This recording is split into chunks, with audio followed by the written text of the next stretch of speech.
développement des pays avec lesquels l'Europe travaille et souhaite justement les amener à plus de prospérité. Donc ça, c'est vraiment comment, voilà, un budget, c'est nos priorités, créer de la souveraineté, créer de la solidarité. Et donc, thématiquement, je vous ai donné quelques exemples. Après, on se dit qu'un budget, c'est un outil politique aussi en interne, pour que les pays européens, c'est un peu la carotte et le bâton. C'est-à-dire que si on veut que les pays européens fassent un peu plus de choses eux-mêmes, on peut leur donner des incitations ou inversement des désincitations. Et donc, par exemple, à travers la transition écologique, on aimerait que notre budget soit un budget incitatif. Dans l'agriculture, on a beaucoup de pratiques qui existent déjà, que les agriculteurs mettent en œuvre pour réduire les émissions de CO2, pour utiliser moins de pesticides. C'est intéressant de leur donner des bonus si ils développent ces politiques. Ça peut être donc aussi de mettre des nouvelles ressources propres environnementales. On voudrait financer notre budget avec une taxe carbone aux frontières, avec une ressource plastique non recyclée, avec le marché carbone, c'est le marché du CO2 en Europe, que ça puisse alimenter le budget européen.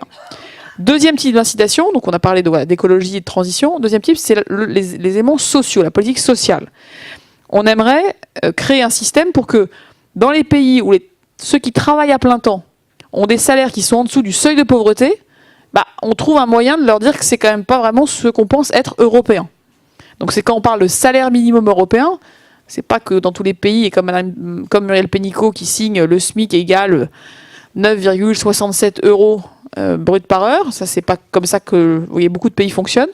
Mais on voudrait pouvoir s'assurer qu'aucun travailleur à plein temps en Europe gagne moins que le seuil de pauvreté. Et ça, c'est quand même une ambition sociale qui est visible, compréhensible.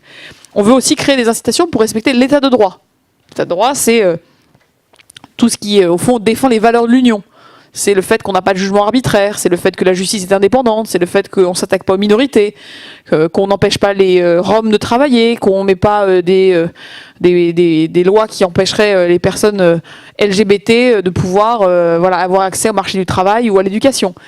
Donc un pays qui ne respecte pas ces valeurs, on doit pouvoir aussi trouver un moyen de ne pas lui donner exactement la même somme d'argent. Il faut que ça ait un coût, parce que sinon ça reste tout ça assez théorique. Et puis, on voudrait aussi créer des incitations sur la gestion des flux migratoires, autant à l'intérieur qu'à l'extérieur de l'Europe.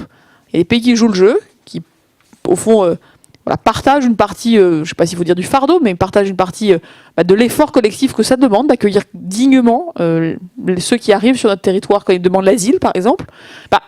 On a plutôt plus envie d'aider ceux qui le font bien, plutôt que ceux qui nous expliquent que eux, ils accueilleront 10 personnes cette année et ça sera suffisant. Ça existe en Europe. Donc c'est pour ça qu'on a un peu de travail.